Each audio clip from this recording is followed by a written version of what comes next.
Good morning, everybody. All right, here's a good one. Luke 14. I really had a good time preparing for this one. I like this one. So let's get right to it. It's not actually that long of a chapter. Oops, my mouse went to the wrong place. There we go. All right.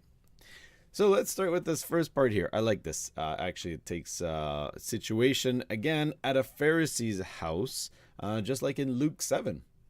Now it happened as he went into the house of one of the rulers of the Pharisees. So this guy's, he's influential. They went to eat bread on the Sabbath, that they watched him closely. Okay, so this is kind of funny because it seems like they're bringing him. It's been a few times now that they're asking him to come for Sabbath so that they can watch him closely, because they're trying to justify why they reject Christ. So now here is having dinner at one of the leaders of the Pharisees' place, and he asks a whole bunch of people that he honors and loves. And so I'm thinking some of the, high influential people of the town are there. And behold, there was also a certain man before him who had dropsy. So this guy must have been maybe one of the Pharisees, or maybe he was a business owner or something like that. But he was there at the dinner. And so then Jesus answering spoke to the lawyers and Pharisees, saying, "Is it lawful to heal on the Sabbath?" So he's setting them up here because he knows their heart. He knows that their heart is not in the right place as to why they're bringing Jesus here. So they kept silent. This is like a show off. Oh, what is he saying? What is he doing? And so then he took him and healed him and let him go. Then he answered. I oftentimes when I've read this, I read, he's having dinner with all these high influential people, and that this guy with dropsy is somebody from the streets coming in lowly. Well, even the rich and the wealthy and the influential had diseases. So I'm thinking that this guy was a friend of everybody's. And they kept silent, but Jesus healed him and then let him go. And he answered them, saying, "Which of you, having a donkey and an ox," we're back to the ox and donkey situation, just like in the chapter before, "that has fallen into a pit, will not immediately pull him out on the Sabbath day?" Of course. And they could not answer him regarding these things. Why? Well, their buddy just got healed. Unless if they're gonna reject the healing of their buddy in front of him, never mind. They're trying to justify rejecting Christ, but here their friend just got healed. And so, of course, Jesus is talking about the donkey or the ox. If something of great value like a donkey or an ox falls into a pit, of course, but even of greater value is your friend, or a child of God. We are made in the likeness and the image of God, far higher than a donkey or an ox. And so again, he's correcting them on the Sabbath. Now, this continues at this dinner. So he told a parable to those who were invited, when he noted how they chose the best places, saying to them, when you are invited by anyone to a wedding feast, do not here, I just want to see. What is dropsy? Oh, okay, sorry. I saw Judah showed me that there was a question here. So dropsy, it's what they call today butterfingers. Dropsy is actually a disease where there's major inflammation due to fluids in joints. So major swelling. Sometimes you'll see people with absolute huge joints because they're swelled up so much. There's not much mention of this dropsy, but as you continue, you see, I think there's another name for it that we use that he talks about, edema. So it would be like edema. So that's what dropsy is. So anyhow, so let's continue. Hopefully this helps you. But like I said, the Pharisees, everybody, even the wealthy, they had diseases. And so, it wasn't just those that were rejected in society that had diseases. So this would have been just probably a common thing to see people with, certain diseases. So then he says to them, he saw that these people, these Pharisees, they were trying to choose the best place. And he says, which one of you sitting at a wedding feast do not sit down in the best place, lest one more honorable than you be invited by him? So let's say you choose a really good seat, and you're at the wedding feast. You're like, oh, this is great. It's right in front of the wedding table. And then the groom comes up to you and is like, actually, I don't know if you saw the list, but you're sitting at this back table over there because my dad is sitting here. Or maybe, John Maxwell is sitting here, or whatever. Somebody more honorable than you, you're sitting in their spot. So he who invited you and him come and say to you, give place to this man. And then you begin with shame and take the lowest place. Now, we've talked about this before, but, we often try to elevate ourselves higher than what we ought to. And this is really in pride when we elevate ourselves above the opinions of God, or even, we try to elevate ourselves all the time.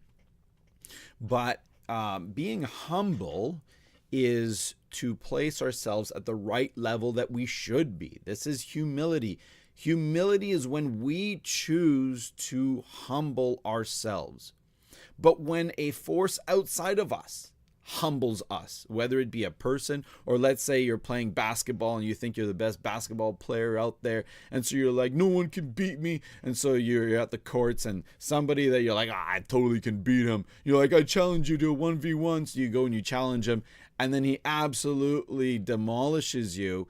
An outside force puts you into the right position of where you should be. You're not the best basketball player. You are being humiliated.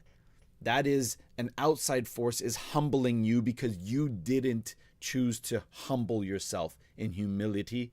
So there's humility when you do it yourself, but there's humiliation when an outside force humbles you for you.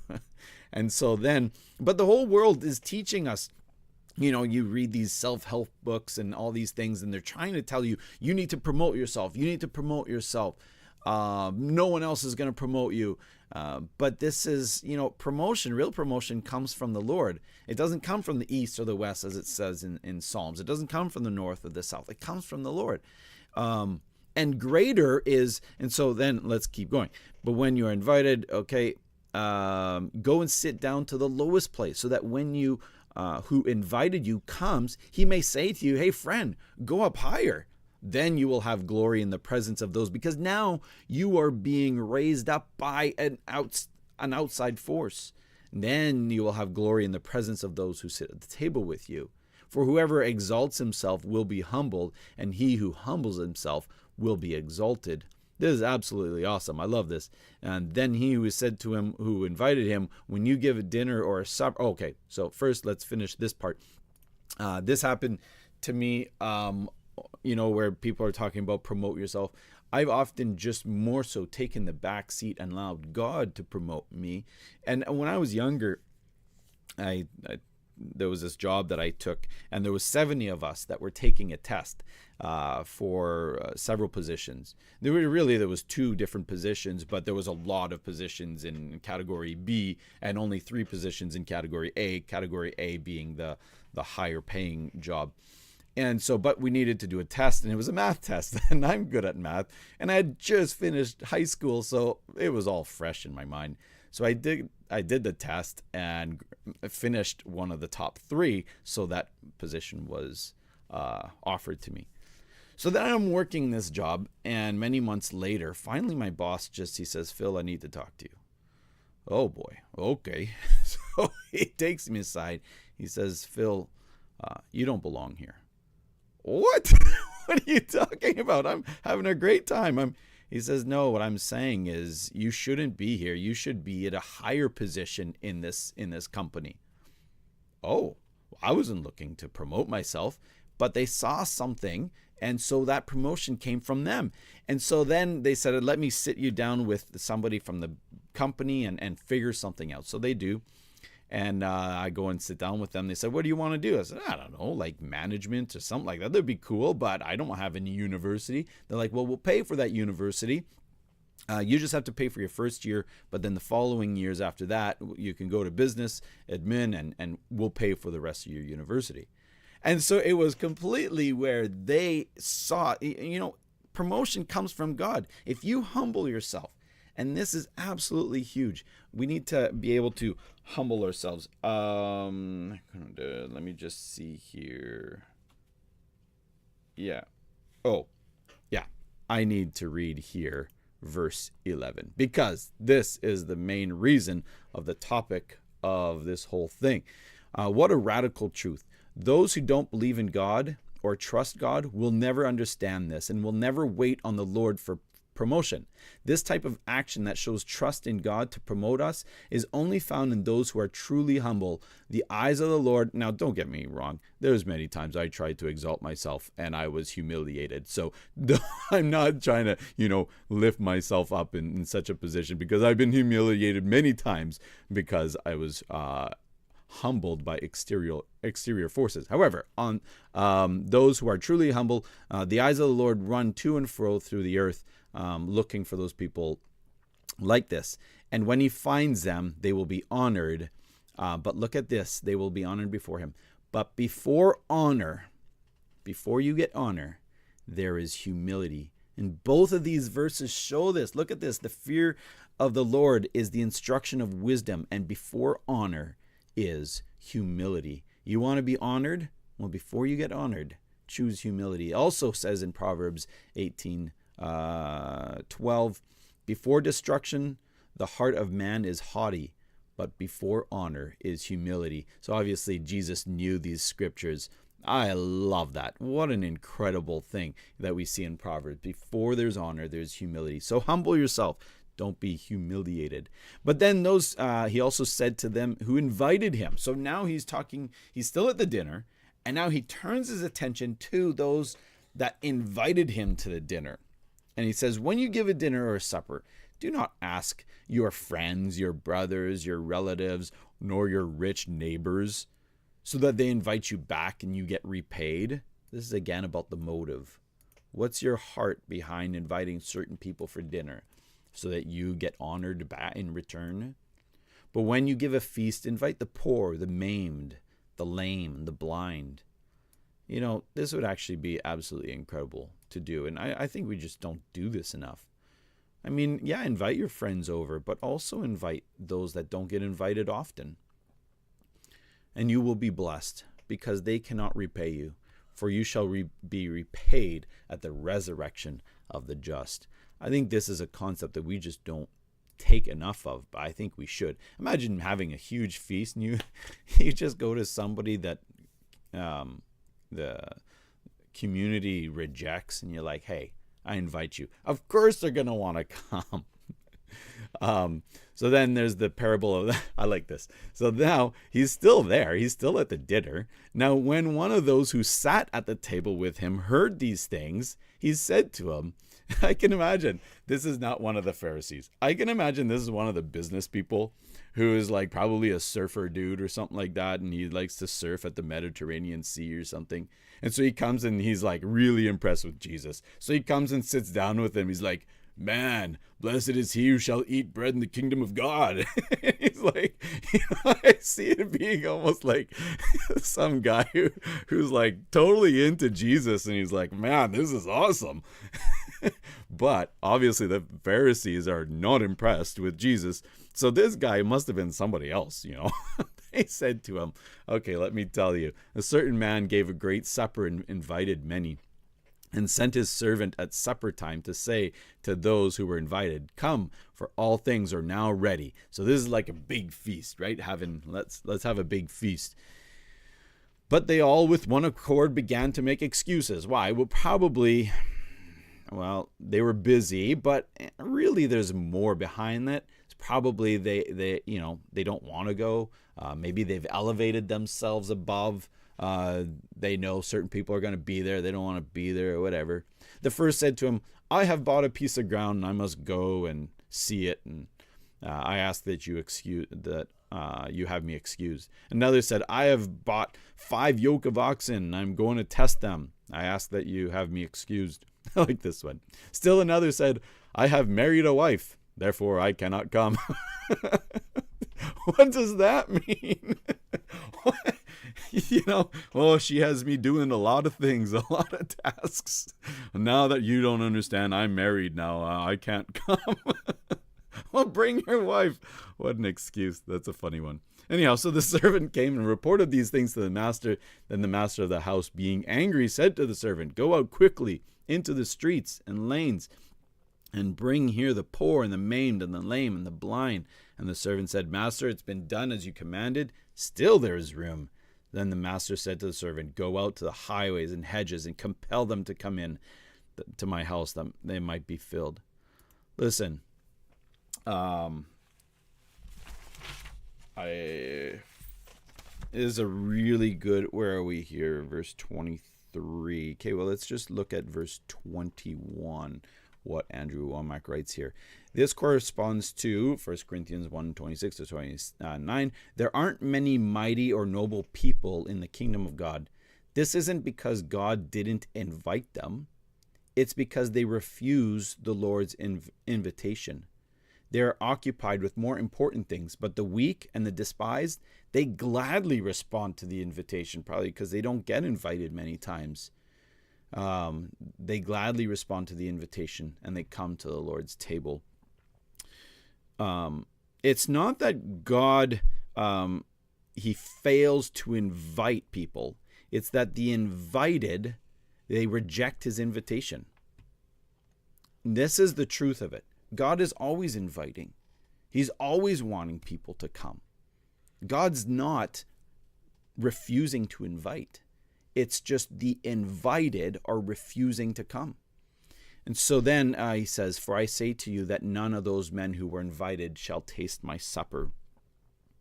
This is absolutely true because let's look at verse 24, what Andrew Wommack says. Jesus ended the similar parable about the wedding feast in Matthew 22. So he had the same kind of parable with this. However, in that one, it's recorded that he ended the statement this way. For many are called, but few are chosen. See, the Lord chooses those who respond positively to his call. He calls everyone to himself, but in the end, only chooses those who accept his call. And that's exactly what he's saying here. So everybody's invited. Everybody's can come to the dinner, but a lot of people don't want it. They reject his invitation, and in the end, they're the ones who are not chosen. Okay, so then we see here, why am I not going further? Okay, leaving all to follow Christ. Now great multitudes went with him, and he turned and he said to them, okay, so there's a lot of people following him, so he's no longer at the dinner. The dinner is now over, but there's many people following him. And he turns and he says, if anyone comes to me and does not hate his father and mother, wife and children, brother and sisters, yes, and his own life also, he cannot be my disciples. Okay, this is not, all right, we got to look. English has a lack of definition for words. We often look at this word hate, and of course we can put it into one meaning, hate being hate. But in the Greek, there's actually multiple definitions to this word hate. And so there's abhor, such as I hate coffee. I abhor coffee, yes. But there's also the definition of hate, which means to love less than. And so, for instance, I hate ice cream comparing to chocolate. Not that I abhor ice cream, but comparing to chocolate, I love ice cream less than chocolate. And so this is where that word comes in. If anyone comes to me and does not hate his father, it's not talking about abhorring his father and mother and wife and children, abhorring his brothers and sisters more than Jesus or his own life, then he cannot be my disciples.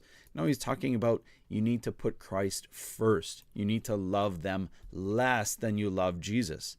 Then you cannot be his disciples. And so he's saying, A, to be a disciple, you need to put Christ first as our priority. Go back to the story of when I got promoted by that company. So I got promoted by this company, and then I was in university. I paid for my first year of university, but I was only there for like 1 month. But I absolutely loved the Word, and I loved getting into the Word. I would take one of the messages on cassette tape. Yes, it was a long time ago.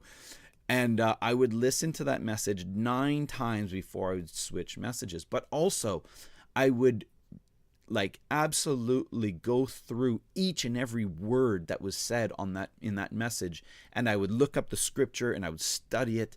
And so then when I was doing university work, I just throw that off my desk because I wanted to be in the Word, and so I'd go back to the Word and just study the Word. I had so much love. And then up came this opportunity to take a leadership course and a Bible course.